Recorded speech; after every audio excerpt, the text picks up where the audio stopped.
Hello. देखिए, मैंने आपको जो हेलीकॉप्टर वाला आध्यात्मिक अनुभव बताया था, तो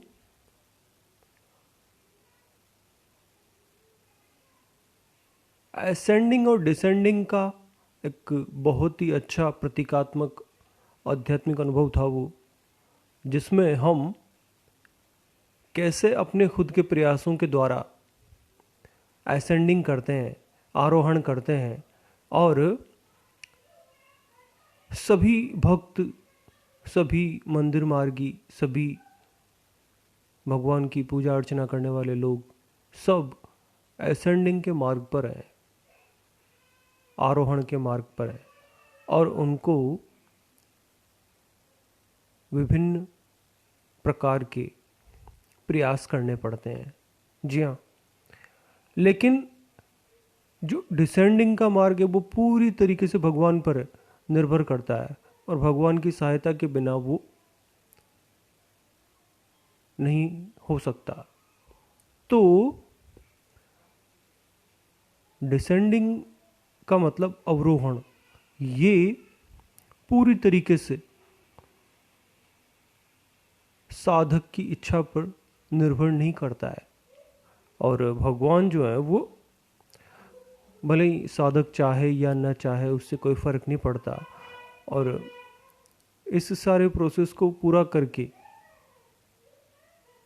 और इसके बारे में वैसे तो बहुत कुछ लिखा हुआ है, बहुत कुछ कहा भी गया है, पर जो कुछ भी कहा गया है वो सब आधा अधूरा है, और पूरी जानकारी अभी तक उपलब्ध नहीं है, क्योंकि आज से पहले कभी ये सब कुछ हुआ ही नहीं कि भगवान असली ज़िंदगी में छोटे छोटे घटनाक्रमों में किसी ने पहचाने हों,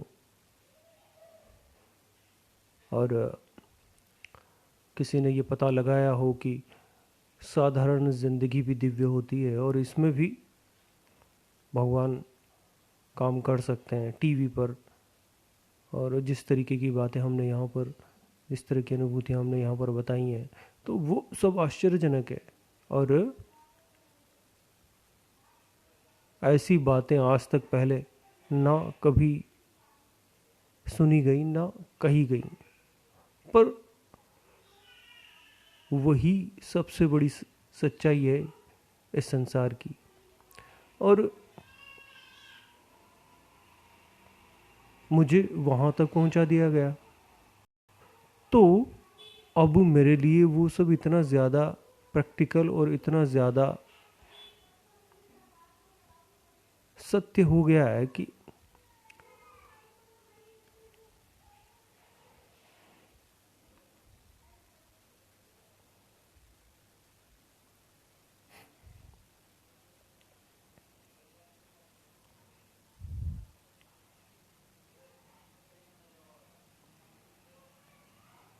ज़्यादातर लोग मेरे साथ चलते चलते उन सब बातों को सच मानने लगे। लेकिन थोड़ी देर के लिए आप इस बात को भूल जाइए कि मैंने आपको ये सब बातें बताई, तब आप देखिए कि क्या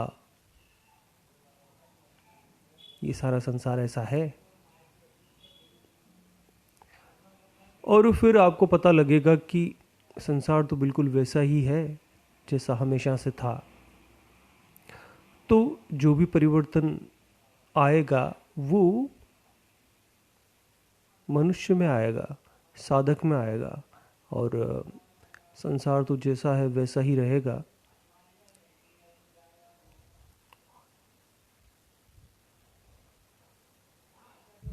और ये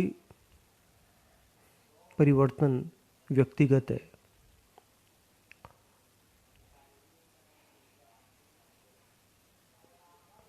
और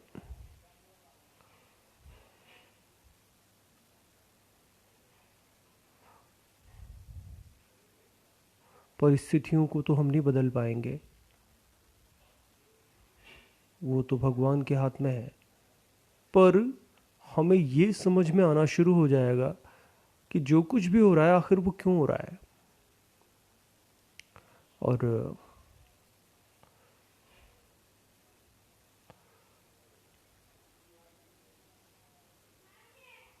हमें अपनी खुद की समस्याओं के समाधान भी मिलना शुरू हो जाएंगे।